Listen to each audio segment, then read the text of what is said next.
ಬದುಕು ಯಾವಾಗ ಸಾರ್ಥಕತೆ ಕಾಣುತ್ತೆ ಅಂತ ಹೇಳಿದ್ರೆ ನಮ್ಮ ಸಾಧನೆ ಕೇವಲ ನಮಗೆ ಮಾತ್ರ ಅಲ್ಲದೆ ನಾವು ಹುಟ್ಟಿದಂತ ಊರಿಗೆ ಏನಾದರೂ ಮಾಡಿದಾಗ ಬದುಕು ಒಂದಷ್ಟು ಸಾರ್ಥಕತೆ ಕಾಣುತ್ತೆ. ಅಂತ ಸಾರ್ಥಕ ಬದುಕಿಗೆ ಮಾದರಿಯಾಗಿದ್ದವರು ಸರೋಜಾದೇವಿ ಅವರು. ಹುಟ್ಟೂರಿಗೆ ಸಹಾಯ ಹಸ್ತ ಚಾಚಿದ್ರು, ಶಾಲೆ, ವಿದ್ಯುತ್ ಸಂಪರ್ಕ ಸೇರಿದಂತೆ ಇತರೆ ಸಹಾಯವನ್ನ ಮಾಡಿದ್ರು. ಪ್ರೌಢಶಾಲೆ ಹಾಗೂ 3 ಶಾಲಾ ಕಟ್ಟಡವನ್ನ ನಿರ್ಮಿಸಿಕೊಟ್ಟಿದ್ರು. ಗ್ರಾಮಕ್ಕೆ ವಿದ್ಯುತ್ ಸಂಪರ್ಕ ಕಲ್ಪಿಸುವಲ್ಲಿ ಅವರು ಪ್ರಮುಖ ಪಾತ್ರ ವಹಿಸಿದ್ರು. ಹುಟ್ಟೂರಿನಲ್ಲಿ ನಟಿಗೆ ಶ್ರದ್ಧಾಂಜಲಿಯನ್ನ ಸಲ್ಲಿಸಿದ್ದಾರೆ ಗ್ರಾಮಸ್ಥರು. ಚನ್ನಪಟ್ಟಣ ತಾಲೂಕಿನ ದಶವಾರ ಗ್ರಾಮದಲ್ಲಿ ಶ್ರದ್ಧಾಂಜಲಿಯನ್ನ ಸಲ್ಲಿಸಲಾಯಿತು.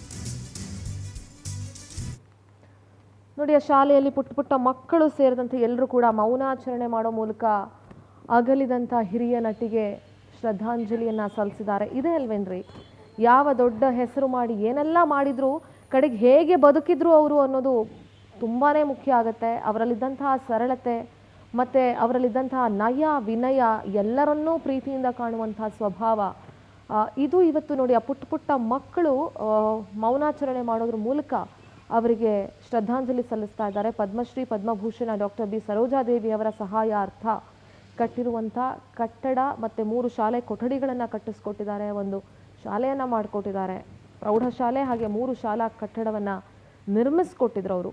ಗ್ರಾಮಕ್ಕೆ ವಿದ್ಯುತ್ ಸಂಪರ್ಕ ಕಲ್ಪಿಸುವಲ್ಲಿ ಪ್ರಮುಖ ಪಾತ್ರ ವಹಿಸಿದ್ರು. ಜೊತೆಗೆ ನೋಡಿ, ಆ ಮಕ್ಕಳೆಲ್ಲ ಓದುವಾಗ ಎಲ್ಲೋ ಒಂದು ಕಡೆ ಅವರು ಏನು ಸಾಧನೆಯನ್ನು ಮಾಡಿದ್ದಾರೆ ಇದು ಅದರ ಮುಂದಿನ ಇದು ಇರೋವರೆಗೂ ಎಷ್ಟು ವರ್ಷಗಳಾದರೂ ಕೂಡ ಈ ನೆನಪುಗಳು ಮತ್ತು ಈ ಕೊಡುಗೆಗಳು ಜನಮಾನಸದಲ್ಲಿ ಅಚ್ಚಳಿಯದಂತೆ ಉಳಿಯುತ್ತೆ.